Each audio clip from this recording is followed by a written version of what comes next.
Bonnie Megowan. Bonnie Megowan is the founder and owner of Bonika Shears. She's the inventor of the coil comb and a contributor in your Certified Learning in Cosmetology Haircutting textbook. Believe it or not, Bonnie began her career as a high school science teacher. Her later experiences in advertising and as general manager of a wholesale cutlery warehouse helped her to begin a small scissor sharpening service for hair salons in 1989. Later, she designed the Bonika International Shear, the first scissors made specifically for multicultural hair. Bonnie has an amazing story to tell. We hope you enjoy it as she shares her experiences with us here at the International Beauty Show. Bonnie, I am really, really glad that you took time out of this busy show where you've got classroom after classroom and you've got people to teach and people to sell to, and you took this time to come over here and be with us, and thank you. Well, I always make time for Empire School and for you, Frank. Oh man, you've done that and done that well for our students. And matter of fact, I want to say publicly right here, when we needed help on our curriculum and when we were doing our Click textbook, which the students that are watching this are using, I want you to know that Bonnie contributed a lot to that, and she really helped us by bringing her knowledge and her wisdom to our curriculum, and I'm very, very, very happy for that. I'm very grateful to you for that, and I just want you to know that. So well, it's page 40 and 41. 40 and 41, and it's an important 40 and 41. I just want to point that out, but it's really cool, and thank you. So let's get into, you've got a great story, and this is going to be something very unique for our students and our staff to watch, because as we were talking even beforehand, that you came into this industry completely different than anybody I know. Oh, yes. Okay, Bonnie started this whole thing she started as a science teacher. I don't want to give you your story, you can even tell us your story. But you started as a science teacher. Why don't you tell us about how you got into the business? Well, I love science. I love teaching, and I found out teaching in high school is not like what you expect it to be. And so I wasn't very happy with that. Got a job in sales, advertising. And when my husband was transferred to Atlanta, I got a job with an advertising with a knife industry, of knife warehouse, handling their advertising. Was miserable there. But I'm a hard worker. Right. So I was not just the person in charge of their advertising. By the time I left there, I was their general manager. I was running everything. Yeah. I find that hard to believe. Yeah. Okay. And I had all the responsibility and none of the control. Right. And I like to be in control of my life. Right. So I gave my notice, and that had to take that step of faith. Wow. Which was scary, you were because making good money. I'm sure I was making really, really good money. Yeah. Huge bonuses every year. My husband's like, "Are you sure?" Yes, I'm sure. And after I gave my notice, one of our customers who bought sharpening supplies from us was in Boston, Massachusetts, and I found out he was sharpening scissors for hair salons. I said, "Oh, that sounds interesting." So I went up to Boston, and the first time I'd seen a pond frozen over. I'd never been that far north in the winter. Right. I went in February, I remember. And he trained me to sharpen scissors. Back then, it was no machine. It was all by hand. Right. And I went back scared to death, because starting from zero, starting a business, and day one, I was making money. And I had the flexibility being with my children, and I was pretty content with that. And then the '96 in Atlanta, the Olympics changed my life. Right. This is a great story. Go ahead.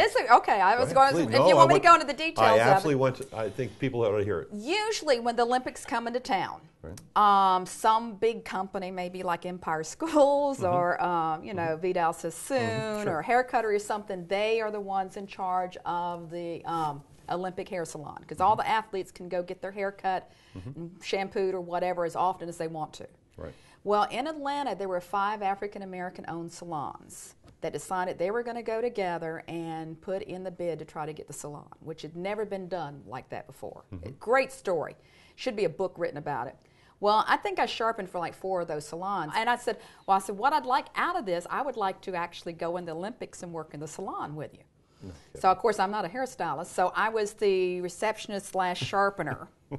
And you met athletes from all over the world that way. Oh, I mean, everywhere. But out of that experience, and back to where we were going, out of that experience, I was the sharpener there. We couldn't bring their own shears in because of the security. It was a weapon. Sure.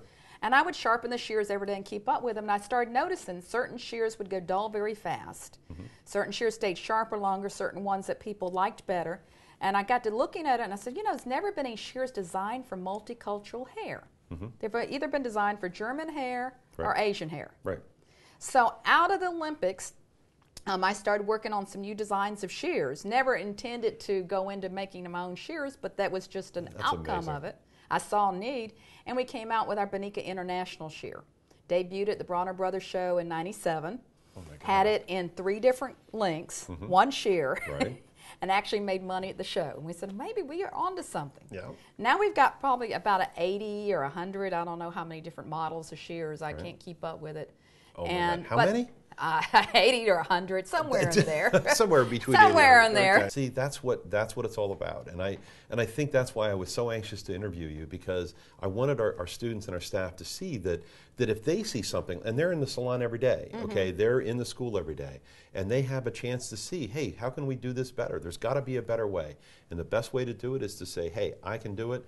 But you got to get it on paper, you got to get working on it, and you got to work the plan. Am I right? Well, I think the students actually have an advantage over the veterans because they come with fresh eyes. Right. And they see things, it's just like me, because I'm not a stylist. I see things that stylists don't see. Right. And I think that's the way the students, they take their experiences, what they know, and they kind of like, well, how come you're doing it that way? Wouldn't it be easier to do it this way? And then those thoughts take them on to something else. Obviously, now here you are at so far the pinnacle of your success, and I'm sure you're nowhere near the very pinnacle, because you just keep getting bigger and better. I hope I'm not at the pinnacle. That's what I mean. Still moving up. No, but I mean you're already at the height of where you've been so far, and you just keep growing and building your business. But I think people are going to say, wow, she was born with a silver scissors in her mouth, if you want to call it that, that you somehow had this stuff handed to you, or you're just lucky because everything just fell into place. But I know that's not true, and I know you worked hard, and more importantly, I know you had challenges. And can you share with us a little bit? Have you had challenges in your life that made you think, wow, I'm just going to quit and give this up. I just don't want to do this. Well, it's not just the challenges of the past. There's still challenges, and there's still struggles. And if I wasn't totally convinced that this is exactly where I need to be, and the people, we're a family business. My daughter works. My daughter and I are owners of the company. Right. And we've talked about it. If we weren't both totally convinced that this is exactly where we're supposed to be in life, this is what we're supposed to be doing, that what we do blesses other people, we probably would have gone out of business last year. I mean, you know, just, you know, because you face things. We had an IRS audit, and we found out our CPA had been putting things in the wrong category, and we're waiting to find out what we owe the IRS. Right. The struggles don't stop. It's not like, and that's what, that's... And the bigger you get, the more yeah, the that's one of the things I think they need to realize. It's not going to be a place where they're going to say, oh, I've arrived. It's just going to be another set of struggles. Right. But that's what life is. Life's a journey. Right. It's not Success is a journey, not a destination. Yes, is that right? Yes, yes, you never think, wow, I've made it, it's perfect. Because if you do that, you start dying. No, I mean, you're literally, you start wasting away. It's one of the reasons my life and my business is so successful is the person I chose to marry, my husband, Gene. Right. He's and he's been a big part of this. And he's always been there to support you. It's like, what do you want to do now? Yeah, well, he's at the booth right now. I don't know if you see him back there. But he could be right there, okay. He's back there selling shears. He loves to measure hands. He's got a whole line of people there waiting to talk to him. I can see it. Well, he measures your hands. Right. He loves what he does. We work together. We travel together 24/7. And the secret to that is marry a good person. They don't change. Right. They're not going to get better after you marry them. And hairstylists tend to want to make people feel good about themselves, and they tend to marry fixer-uppers. Right. Not a good idea. And I have a whole lot of friends, they marry the same person over and over and get divorced. See, what I think is so cool, this is the first time we've had marriage advice for our people, and I love it. But it's you know, fantastic. that's that is 50% of the happiness in life is who you marry. Well, the story is, or more, I guess, when maybe 80 or 90. When you're at work or in school, you have to go home somewhere. Yeah. And when you go home, you want to get your batteries recharged, and you want to be happy. So that's why Empire is, I think you know this already, but we're very passionate about domestic violence. We fight it every way we know how to do it, and our students and our staff all get involved in fundraisers and the Cut It Out program and everything else. So we believe in that, and we just want to stop people from getting into those kind of relationships. Well, you know, I don't know if you know about this, but we custom made a shear for one of your Empire students. Yes, you did. I want to hear. That's a great story. In Atlanta, domestic violence. It breaks my heart when I hear the story. And she was wanting to go to cosmetology school, and I don't know all the details of it, but I know she was shot, and she held her hand up like this. The bullets went through, took all her fingers, and went into her chest. She almost died. Oh. And she thought the whole idea of going to cosmetology school, being a stylist, was gone. And I think she went to accounting school or did something. I don't even remember what. And her grandmother told her, no, follow your dream. If this is what you want to do, do it. And so she went to the Empire School there in Dunwoody, outside of Atlanta. Right. And, well, I think we went there to do a class, the page 40 and 41 of your textbook. Yep. And met her, and she has use of her thumb, but none of these fingers. And we custom made a shear. And it's not that she can cut, it's that she is an excellent cutter. Right. And she's going to advanced classes. And That's it's amazing. not, she's not a novelty because, she can cut without her fingers. She's a novelty because she's so gifted and talented.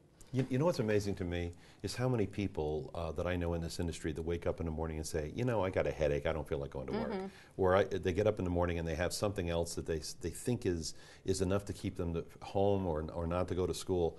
Here's a woman who has what anybody would describe as a major disability for a haircutter. Yeah. And there's two things that I'm impressed beyond words, that she has that kind of tenacity, that kind of drive, that she was able to continue to do that and reach her dreams. And I'm very proud that she's an Empire graduate. I really am. And I'm proud of Empire and the team there that worked with her. But I'm going to tell you something. I am so grateful to you, because what people need to also know is your entrepreneurial and inventing side said, you know what, we're not going to let this lady not be able to do what she wants to do. So you custom designed a shear for her. And that to me is amazing. That is a gift of life. That's a gift of happiness and fulfillment.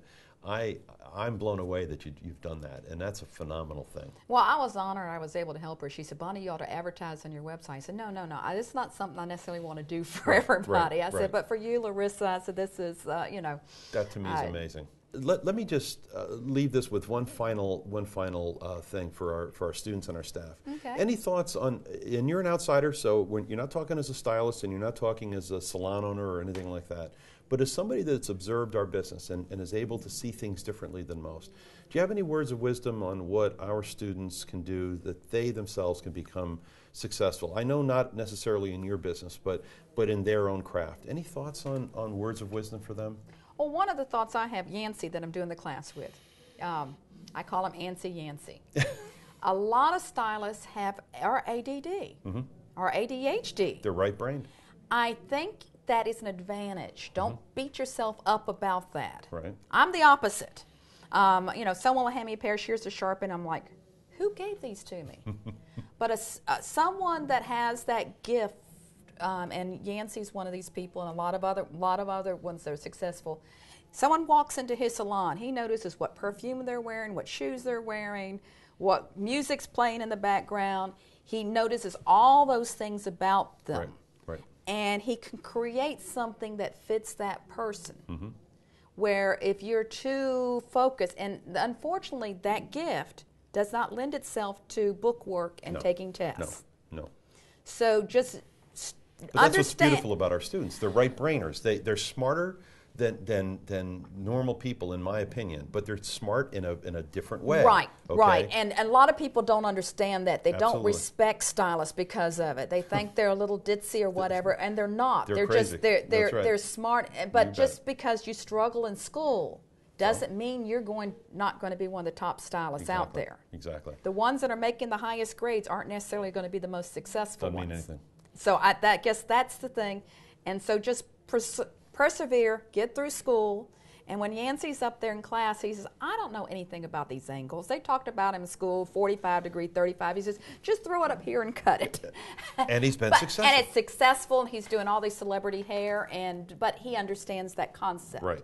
And isn't it also about the people skills? It's about how you treat people. Yeah. I mean, that's why he's interesting, because he's a fascinating person. That's why I love cosmetologists, because they look at things totally differently. I'd rather be around a cosmetologist than any other type of person in the world.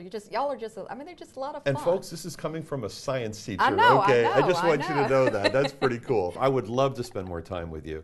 So, Bonnie, thank you. Thank you for so much having for me, taking Frank. the time. I've enjoyed this. Oh, great. Have a great time at the show, too. And good luck to all your students. Thank you very much, Bonnie. Okay. All right. Bye.